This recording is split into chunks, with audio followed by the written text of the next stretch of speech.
င်္ဂလာပါဗျ The Analyst Perspective Page ကနေပြန်လည်ကြိုဆိုလိုက်ပါတယ်ကျွန်တော်တို့ဒီနေ့100 Days of Learning Sequence ရဲ့ Day 49အတွက် Fixed Names in a Table ဆိုတဲ့ question လေးကိုတွက်ဖြေကြပါမယ်ဆိုတော့ဒီ question ကလွယ်လေးပါ string function တွေကိုသုံးရတယ် text manipulate လုပ်တဲ့ function တွေကိုသုံးရတာဖြစ်တယ်ပြီးတော့သူကလိုချင်တာကကျွန်တော်တို့စီမှာပေးထားတဲ့ name တွေကစလုံးအကြီးအသေးတွေရောနေတယ်ဒီတော့ကျွန်တော်တို့ကထိပ်ဆုံးတစ်လုံးကိုပဲ capital ဖြစ်ပြီးတော့ကျန်တဲ့အလုံးတွေအကုန် small letter ဖြစ်တဲ့ပုံစံနဲ့ရေးချင်တယ်လို့ပြောထားတယ်Excel သုံးမှုတဲ့လူတွေဆိုရင်တော့စဉ်းစားလိမ့်မယ်ဟောဒါ proper ဆိုတဲ့ function နဲ့ထည့်ချလိုက်ရပြီပဲဆိုပြီးတော့ကျွန်တော်တို့ sequence မှာ proper မရှိပါဘူးဒီတော့ကျွန်တော်တို့ကဒီ function ဒီနာမည်ကိုမလုပ်ပေးရမလဲဆိုတော့ထိပ်ဆုံးတစ်လုံးကိုဖြတ်ပြီးရင်အကြီးပြောင်းနောက်ဆုံးစလုံးတွေကိုဖြတ်ပြီးရင်အသေးပြောင်းပြီးတော့မှအဲ့ဒီနှစ်ခုကို concat ပြန်လုပ်ပြီးတော့ပေါင်းပေးရမှာဖြစ်ပါတယ်ဆိုတော့ဒါလေးကိုတစ်ဆင့်ချင်းရေးကြည့်အောင်အရင်ဆုံးကျွန်တော်တို့ select user id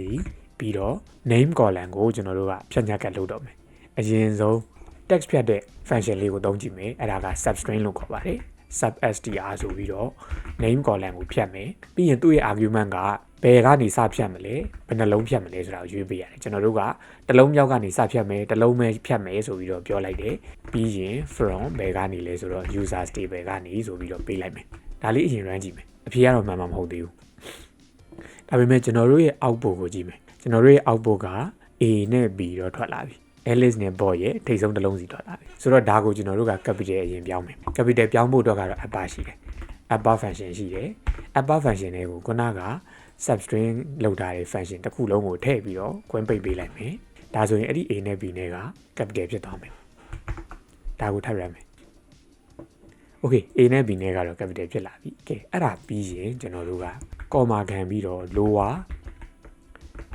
တွေကိုဒီလိုပဲ substring ကိုထည့်မယ်substring ကိုထည့်မယ်ကဲဒီမှာကြတော့တစ်လုံးမြောက်ကနေမယူတော့တစ်လုံးမြောက်ကရှေ့မှာကြီးပြီးသွားပြီဖြစ်တဲ့အတွက်နှလုံးမြောက်ကနေယူမယ်သူက substring function မှာအနောက်ကဘယ်နှလုံးထိဖြတ်ပါဆိုတဲ့ argument ကိုမပေးဘဲနဲ့လွှတ်ထားလိုက်ရင်သူကအဆုံးထိဖြတ်သွားတယ်ဆိုတော့အဲ့ဒါလေးကိုထည့်ပေးလိုက်မယ်ဒါကိုတစ်ဆင့် run ကြည့်မယ် round answer ပဲဖြစ်နေဦးမှာပဲဒါပေမဲ့ကျွန်တော်တို့ကအဖြေကိုတော့နီးစပ်လာပြီ A အကြီးနဲ့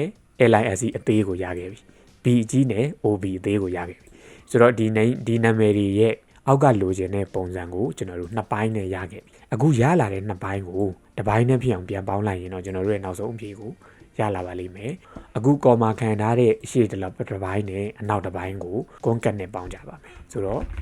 concat ဆိုတဲ့ function တွေကိုအဲ့ဒီအရှေ့က upper ကိုထည့်မယ်ပြီးအနောက်က lower ကိုထည့်ပေးမယ်ပြီးရင် concat ရဲ့ကိုင်းကိုပြန်ပိတ်လိုက်မယ်ပြီးတော့သူကcolumn ကို name လို့ပဲလိုချင်တာဒီတော့ကျွန်တော်တို့က s ဆိုပြီးတော့ name ဆိုပြီးတော့ alias ပြန်ပေးပါမယ်ပြီးရင် run ကြည့်အောင်